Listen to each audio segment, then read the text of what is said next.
नवरात्रि शुरू होने से पहले अपने घर से बाहर फेंक देना। ये 3 चीजें, वरना मां आपके घर में कभी प्रवेश नहीं करेगी। आपसे रुष्ट हो जाएगी, आपसे क्रोधित हो जाएगी और आपका पूरा घर बर्बाद हो जाएगा। जी हां दोस्तों, आप सभी को मैं बता देता हूं कि नवरात्रि का महापर्व आने वाला है। नवरात्रि एक ऐसा पर्व जिसमें लोग मां की आराधना करते हैं, पूजा करते हैं, पाठ करते हैं, व्रत करते हैं, जप तप और हवन करते हैं। दोस्तों देखिए, हमारे सनातन धर्म में नवरात्रि का बहुत ही विशेष महत्व बताया गया है। जी हां, नवरात्रि का पर्व साल में 2 बार आता है, चैत्र और शारदीय नवरात्रि। तो देखिए, आज इस वीडियो में हम बात करने वाले हैं शारदीय नवरात्रि के बारे में। ये केवल उपवास और पूजा का समय नहीं, बल्कि आत्मशुद्धि, घर परिवार की सफाई और सकारात्मक ऊर्जा को आमंत्रित करने का अवसर होता है।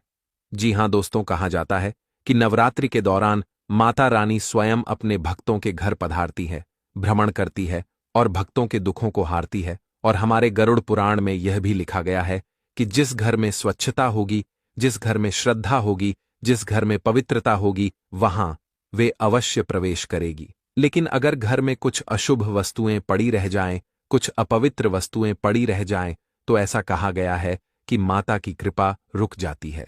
माता रानी घर में कभी प्रवेश नहीं करती है और प्रसन्न होने की बजाय रुष्ट हो जाती है। अब दोस्तों देखिए, हम क्या करते हैं कि माता रानी को प्रसन्न करने के लिए घर में माता की चौकी लगाते हैं, पूजा पाठ व्रत करते हैं, उपवास करते हैं, 9 दिनों तक माता की आराधना करते हैं। लेकिन जब इतना कुछ करने के बाद भी हमें फल नहीं मिलता है, तो मन बहुत दुखता है कि माता रानी तो हमारी सुन ही नहीं रही है। लेकिन देखिए, कई बार इन सब के पीछे जो गलती होती है, वह गलती हमारी ही होती है। दरअसल हमारे घर में कुछ ऐसी अपवित्र अपशगुन चीजें पड़ी रहती हैं जो माता रानी को घर में आने से रोकती है। तो दोस्तों देखिए, आज के इस वीडियो में जो विषय रहने वाला है, वह विषय साधारण नहीं है। सबसे पहले मैं आपसे हाथ जोड़कर एक छोटी सी विनती करता हूं कि आप सभी इस वीडियो को लाइक कर दीजिए और कमेंट बॉक्स में जय माता दी अवश्य ही लिख दीजिएगा। और आप सभी को नवरात्रि के महापर्व की बहुत बहुत शुभकामनाएं। माता रानी आपकी सभी मनोकामनाएं पूर्ण करेगी। दोस्तों देखिए, इस वर्ष नवरात्रि की शुरुआत 22 सितंबर से लेकर 2 अक्टूबर तक रहेगी। यानी कि 22 सितंबर को नवरात्रि का पहला दिन रहेगा और 2 अक्टूबर को दशहरा रहेगा।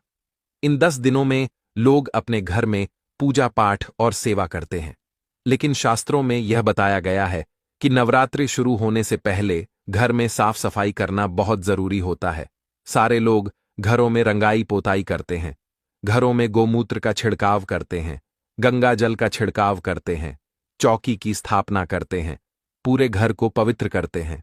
लेकिन कई बार जाने अनजाने में हमारे घर में कुछ ऐसी चीजें पड़ी रह जाती हैं जिसे हम साधारण समझते हैं, जिसे हम बहुत नॉर्मल समझते हैं कि अरे ये तो सिर्फ काम की चीज है।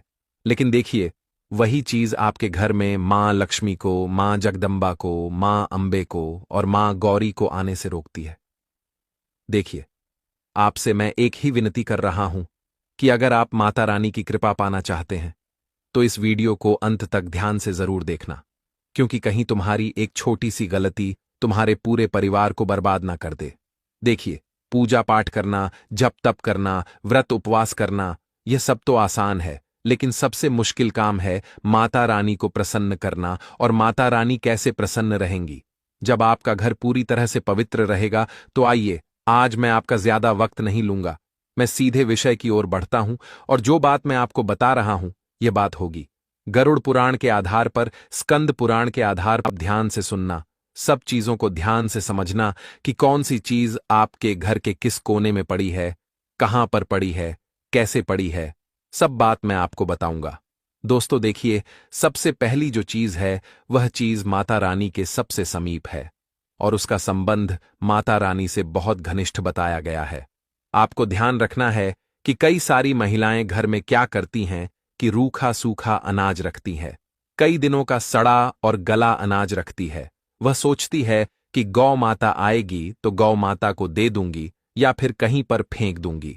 और अपनी इस आदतों की वजह से महिलाएं पाप की भागी बनती हैं और फिर ऐसे घर में मां कभी प्रवेश नहीं करती हैं।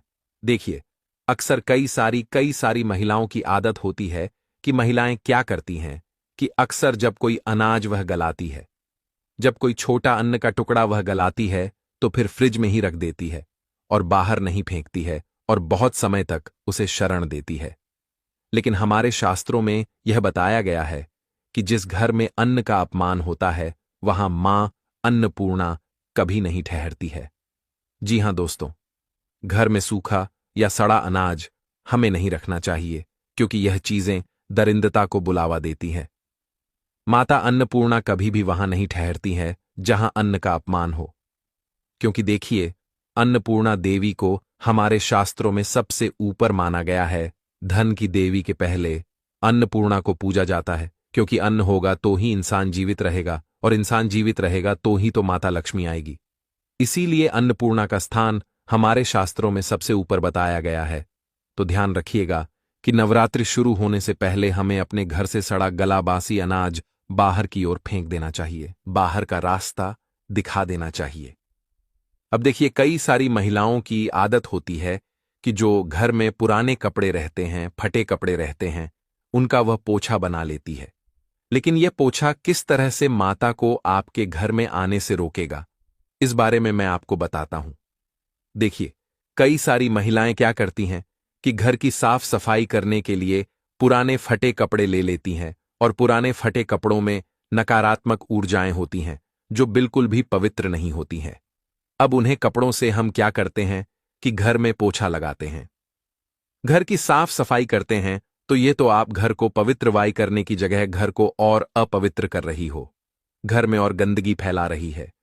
कई सारी महिलाओं की आदत होती है कि जब घर में झाड़ू भी टूट जाती है तो उस टूटी हुई झाड़ू को ऐसे संभाल कर रखती है जैसे वह कोई पुरखों की संपत्ति हो, कोई पुरखों का धन हो।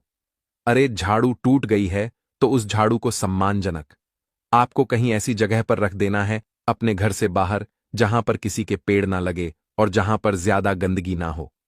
क्योंकि हमारे शास्त्रों में झाड़ू को मां लक्ष्मी का स्वरूप माना गया है और झाड़ू को लेकर शास्त्रों में कई सारी मान्यताएं भी बताई गई हैं और कहते हैं कि टूटी हुई झाड़ू ना तो घर में रखना चाहिए और ना ही किसी को दान देना चाहिए।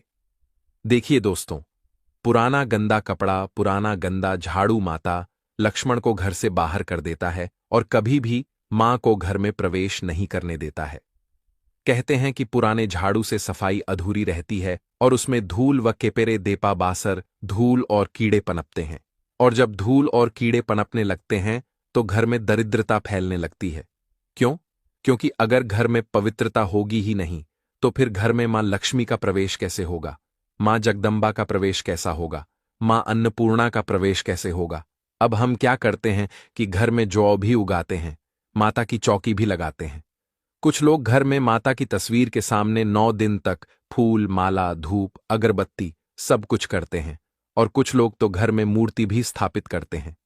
अच्छी बात है, करना चाहिए, क्योंकि माता की भक्ति हर इंसान करता है और दुनिया में सबसे बड़ी चीज कौन है? मां है।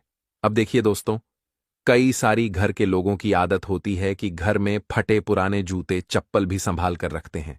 ये सोचते हैं कि अरे, अभी नहीं तो आगे चलकर काम आएगा, और इस वजह से वह झूठ फटे पुराने जूते चप्पल घर में ही रखे रहने देते हैं। तो ये तो सीधा सीधा एक संकेत है कि अगर आपके घर में ऐसी हरकतें होंगी तो कभी भी माता आपके घर में प्रवेश नहीं करेगी। लोग माता रानी को बुलवाने के लिए कई तरह के जतन करते हैं, चौकी लगाते हैं, पूजा पाठ करते हैं, जब तब उपवास करते हैं। लेकिन अगर तुम्हारी ऐसी ही छोटी छोटी गलतियां हो रही तो फिर माता रानी तो आने से रही। देखिए दोस्तों, कहते हैं कि फटे पुराने कपड़े, फटे पुराने जूते, चप्पल और फटे पुराने कागज, अखबार, यह भी घर में नकारात्मक फैलाते हैं। और जब घर में नकारात्मकता रहेंगी तो कैसे माता आपके घर में प्रवेश करेगी? क्योंकि देवी मां को गंदगी और अशुद्धि बिल्कुल भी पसंद नहीं है। जी हां दोस्तों, यह बात आप जितनी जल्दी समझ लेंगे उतना बढ़िया आप लोगों के लिए रहेगा। अब देखिए, कभी कभी हमारे घर में कुछ ऐसे पौधे भी होते हैं जो माता लक्ष्मी और मां अंबे को आने से रोकते हैं। लेकिन अब उन पौधों को हम घर से बाहर फेंक तो नहीं सकते हैं। कई सारे लोग अपने घर में पेड़ पौधे लगाते हैं। कोई आंगन में पौधे लगाता है तो कोई घर की क्यारी में, कोई बालकनी में पौधे लगाता है। तो देखिए, नवरात्रि के समय में अगर आप हो सके तो इन पौधों को घर से बाहर की ओर रख दें, जैसे किसी गार्डन में रखा है या किसी मंदिर के आसपास रखा है। दोस्त देखिए, कुछ ऐसे पौधे भी बताए गए हैं जिन्हें नवरात्रि शुरू होने से पहले अपने घर से बाहर कर देना चाहिए। देखिए, बबूल और कीकर का पौधा कई सारे लोग घर में रखते हैं, लेकिन मान्यता है कि यह पौधे घर में दरिद्रता और तनाव बढ़ाते हैं, और जब घर में दरिद्रता और तनाव बढ़ता है तो फिर इंसान का जो मानसिक संतुलन है वह बिगड़ने लगता है। मानसिक अशांति होने लगती है और फिर उसका मन पूजा पाठ में नहीं लगता है। और फिर जब इंसान का मन पूजा पाठ में लगेगा ही नहीं, तो फिर माता रानी उस इंसान से प्रसन्न कैसे होगी, उस इंसान के घर में कैसे जाएगी। लोगों की यह आदत होती है कि जीवन में थोड़ा सा भी कुछ गलत हुआ नहीं कि भगवान से विश्वास उठा लेते हैं, भगवान को कोष में लग जाते हैं कि अरे भगवान ने तो मेरे साथ ये किया, भगवान ने मेरे साथ ये किया, लेकिन इंसान अपनी गलती नहीं देखता है। इसलिए मित्रों देखिए, किकर और बबूल का पेड़ पौधा अगर आपके घर में है तो उसे तुरंत घर से बाहर फेंक दीजिए। क्यों?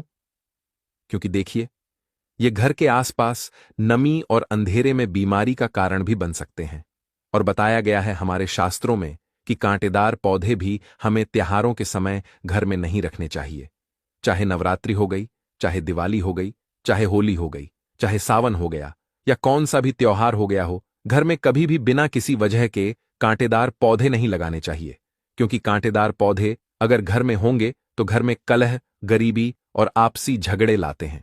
अब देखिए, माता रानी उस घर में भी कभी प्रवेश नहीं करती है जिस घर में हर वक्त लड़ाई झगड़े होते हैं, जिन घरों में औरतों का सम्मान नहीं होता है, जिन घरों में औरतों का अपमान किया जाता है, औरतों को हर कुछ शब्द उठाकर बोल दिए जाते हैं, तो उस घर में भी मां कभी प्रवेश नहीं करती हैं। देखिए, नवरात्रि के समय माता रानी वहीं प्रवेश करती है जहां शांति और सौहार्दपूर्ण वातावरण हो। लेकिन कैक्टस जैसे पौधे, कांटेदार पौधे नकारात्मक ऊर्जा को आकर्षित करते हैं, और जब घर में नकारात्मक ऊर्जा होगी तो घर में क्लेश होना स्वाभाविक सी बात है, घर में लड़ाई झगड़ा होना स्वाभाविक सी बात है। देखिए दोस्तों, इसीलिए हमारे शास्त्रों के आधार पर अगर लोग चलेंगे तो जरूर वह भगवान को पाने में सफल होंगे। लेकिन आज के समय में लोगों की मानसिकता ऐसी हो गई है कि लोग शास्त्रों में विश्वास नहीं करते हैं, लोग पूजा पाठ में विश्वास नहीं करते हैं, लोग भगवान में विश्वास नहीं करते हैं, क्योंकि आज कलयुग चल रहा है। अब कलयुग में यह सब चीजें अगर इंसान ध्यान नहीं रखेगा तो पहले ही जीवन में दुख कम नहीं है। आज के समय में देखिए, हर इंसान किसी न किसी दुख से जूझ रहा है, किसी न किसी परेशानी में लगा हुआ है। तो नवरात्रि के पावन दिनों में केकटस, कांटेदार पौधे, बाबुल, सूखे और मरे हुए पौधे घर में नहीं रखने चाहिए। अगर आपके घर में तुलसी भी सूख गई है तो तुरंत उस सूखी हुई तुलसी को नवरात्रि से पहले अपने घर से बाहर कर देना है। क्योंकि देखिए, यह पौधे नकारात्मक ऊर्जा को बढ़ाते हैं और मां के आमंत्रण में विघ्न डालते हैं और देवी की कृपा को रोक सकते हैं। तो अगर हो सके तो इस पावन समय में घर में अच्छी हरी भरी साफ सुथरी तुलसी लगाओ, हरा भरा मनी प्लांट लगाओ। अशोक का जो पौधा होता है वह भी आप नवरात्रि के दिनों में लगा सकते हैं। आम, नीम, बेलपत्र जैसे पवित्र पौधे रखने चाहिए, क्योंकि इन पौधों में स्वयं देवी देवता विराजते हैं। तो यह न केवल धार्मिक दृष्टि से शुभ है, बल्कि आध्यात्मिक और वैज्ञानिक रूप से भी घर को शुद्ध करते हैं, घर की हवा को शुद्ध करते हैं, सकारात्मक ऊर्जा बढ़ाते हैं, और घर का वातावरण भी सुधारने में इनका बहुत प्रमुख योगदान रहता है। तो इसलिए जो पौधे मैंने बताए हैं, ये अगर आप नवरात्रि में लगाएंगे तो आपके लिए